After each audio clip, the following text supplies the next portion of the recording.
कृष्णाय नमः।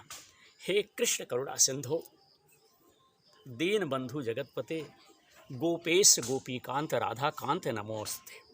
निधिवन प्रसारण विनोद प्रहरी यूट्यूब चैनल की तरफ से आप सबकी सेवा में गुरुदेव महाराज की जय, संत समाज की जय, समस्त भाइयों की जय हो, सनातन धर्म की जय, ऋषि मुनि साधु संत अघोरी तांत्रिक कथावाचक समस्त भाइयों की जय हो। जय जय श्री सीताराम। साथियों, एक बार कलकत्ता का एक भक्त अपने गुरु की सुनाई हुई भागवत कथा से इतना मोहित हुआ कि वह हर समय वृंदावन आने के लिए सोचने लगा कि हम वृंदावन आएंगे, सोचने लगा। उसके गुरु ने उसे निधिवन के विषय में, निधिवन के बारे में बताया करते थे और कहते थे कि आज भी भगवान यहाँ रात्रि को रास रचने आते हैं। और इस बात पर उस भक्त को विश्वास नहीं था कि आज भी भगवान श्री कृष्ण रात्रि में यहाँ जो है रास रचने आते हैं। साथियों, और एक बार उसने निश्चय किया कि वृंदावन जाऊंगा, और ऐसा ही हुआ। श्री राधा रानी की कृपा से, भगवान श्री कृष्ण की कृपा हुई, उनकी कृपा हुई और आ गया वृंदावन। उसने जी भरकर बिहारी जी का, राधा रानी का दर्शन किया, लेकिन अब भी उसे इस बात का यकीन नहीं था, भरोसा नहीं था कि निधिवन में रात्रि में भगवान श्री कृष्ण रास रचते हैं। उसने सोचा कि एक दिन रात्रि में निधिवन में रुक करके देखता हूं, इसलिए वहीं साथियों रुक गया और देर तक बैठा रहा। और जब शाम होने को आई तब एक पेड़ की लता की आड़ में छिप गया। जब शाम के वक्त का समय, वहां के पुजारी निधिवन को खाली करवाने लगे तो उनकी नजर उस भक्त पर पड़ी जहां लुके थे और उसे वहां से जाने को कहा। तब तो भक्त वहां से चला गया, लेकिन अगले दिन फिर से वहां जा करके छिप गया। फिर से शाम होते ही पुजारियों द्वारा निधिवन में एक भैया उसे निकाल दिया गया, निधिवन से उसे निकाल दिया गया। आखिर में निधिवन में उसने एक ऐसा कोना ना ढूंढ सका और वो आंखें मूंदे सारी रात वहीं निधिवन में बैठा रहा।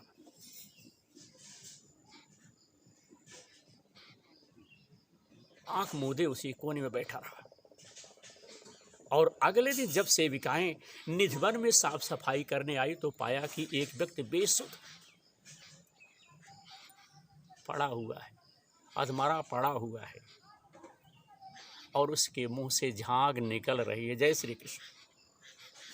तब उन सेविकाओं ने सभी को बताया तो लोगों की भीड़ वहां धीरे धीरे भैया क्या हुई, जमा हो गई।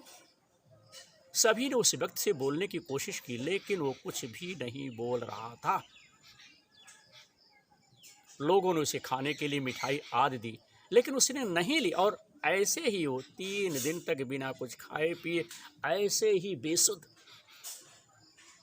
पड़ा रहा,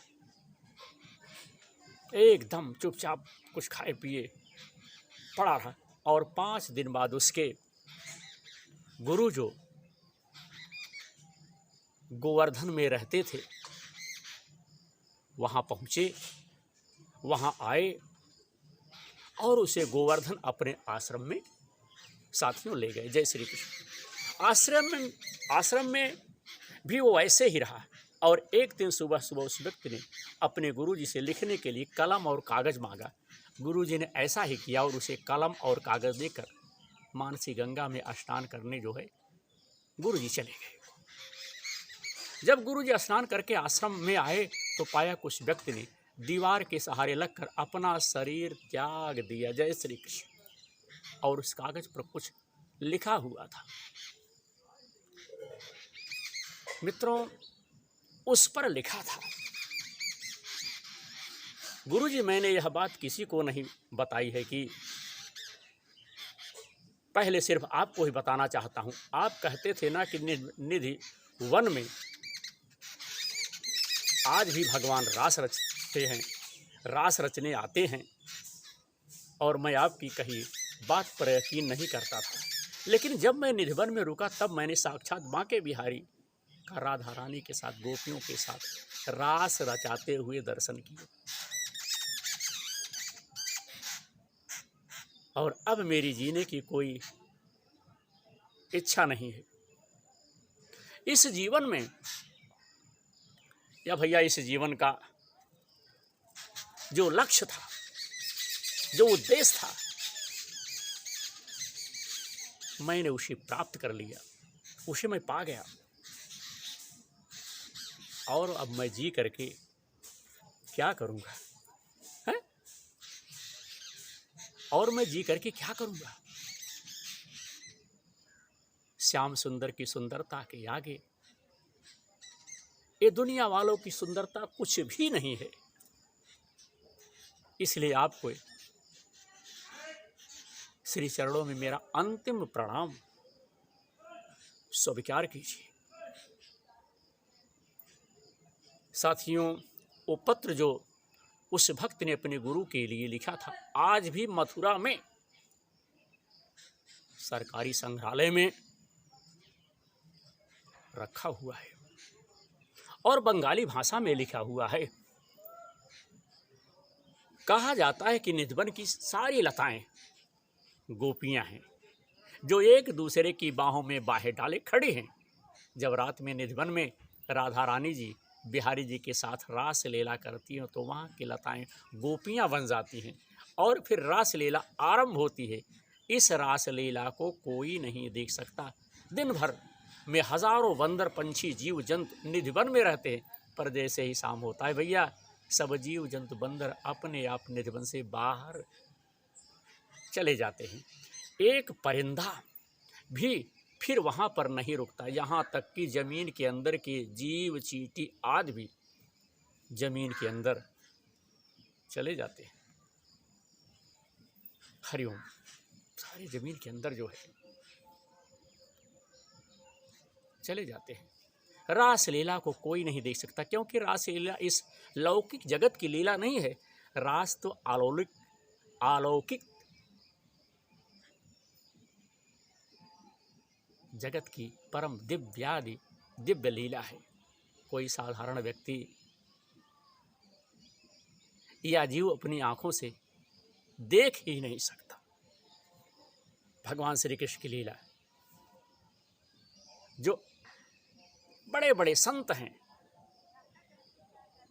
उन्हें निधिवन से राधा रानी जी और गोपियों की नूपुर की ध्वनि सुनाई पड़ती है, सुनी है। जब रास करते करते राधा रानी जी थक जाते हैं तो बांके बिहारी जी उनके चरण दबाते हैं और रात्रि में शयन करते हैं। आज भी निधिवन में शयन कक्ष है जहाँ पुजारी जी जल का पात्र, पान, फूल और प्रसाद रखते हैं। और जब सुबह पट खोलते हैं तो जल पीला मिलता है, पान चबाया हुआ मिलता है साथियों, और फूल जो है बिखरे हुए मिलते हैं। राधे राधे। तो मित्रों, वृंदावन धाम या बरसाना कोई घूमने फिरने या पिकनिक मनाने जगह नहीं है। ये आपके इष्ट की जन्मभूमि, लीला भूमि, वह तपोभूमि है उत्तर प्रदेश की। सबसे खास बात यह है कि प्रेम भूमि तो है। जब भी जाओ इसको तपोभूमि समझ करके मानसिक व शारीरिक तप किया करो। शरीर से सेवा व वाणी से राधा नाम गाया जाए, तब ही धाम में आना, तब ही धाम से जाना सार्थक होता है। एक अद्भुत मस्ती, ताकत व आनंद लेकर वापस जाया करो। आपकी धाम निष्ठा में वृद्धि हो, इसी कामना से बोलो राधे राधे, जय श्री कृष्ण। तो आज के इस प्रसारण में हमने अपने भाइयों को निधिवन से संबंधित थोड़ी सी जानकारी दी। आशा करता हूँ कि हमारे भाइयों को यह जानकारी अच्छी लगेगी। आशा करता हूँ कि आप सबका आशीर्वाद हमें मिलता रहेगा। कहीं हमारे बोलने में, कहीं हमारे भैया वो विचार में या शब्द में कहीं कोई त्रुटि हो तो उसके लिए आप लोगों से क्षमा चाहता हूँ।